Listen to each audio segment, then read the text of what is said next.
एक समय की बात है, किसी गांव में एक लकड़हारा अपनी पत्नी के साथ रहता था। वो रोज लकड़ी काट कर लाता और लकड़ी के गट्ठर को बेचकर पेट भरता था। वैशाख का महीना आया तो उस लकड़हारे की पत्नी ने भी वैशाख स्नान का सोचा और वो रोज वैशाख स्नान करने लगी। पति रोज गट्ठर लेकर आता तो वो उसमें से एक लकड़ी निकाल लेती और अलग रख देती। वह रोज वैशाख नहाकर आती। उसके बाद आंवला, पीपल और पतवारी सबकी पूजा करती, कथा सुनती। ऐसा करते करते वैशाख माह पूरा हो गया। पत्नी ने पूरे महीने रोज बचाई हुई एक एक लकड़ी का गट्ठर बनाया और भगवान श्री हरि नारायण का नाम लिया और उस गट्ठर को बेचने गांव में चली गई।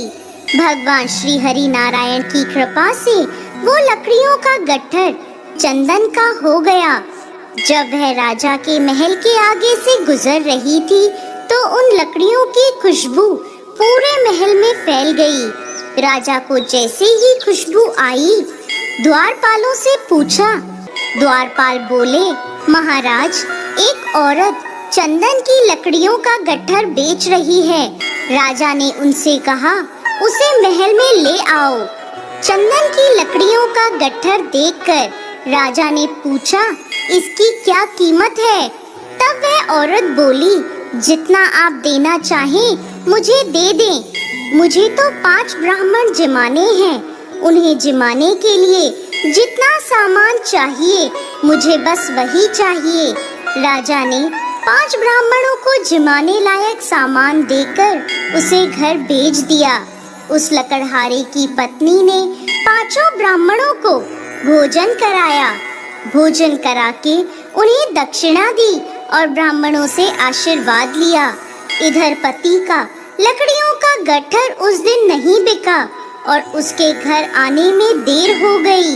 उधर ब्राह्मण और भगवान नारायण के आशीर्वाद से उसकी झोपड़ी महल में बदल गई। रसोई में 56 पकवान तैयार हो गए।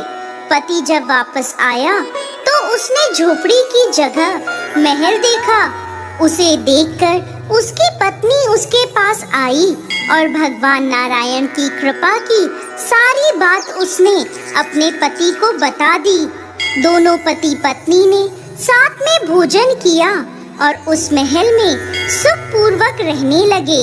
हे नारायण भगवान, जैसे उन पति पत्नी के भंडार भरे, वैसे ही इस कहानी को कहते, सुनते और होकार भरते सबके भरना। कथा अधूरी हो तो पूरी करना, पूरी हो तो मान करना।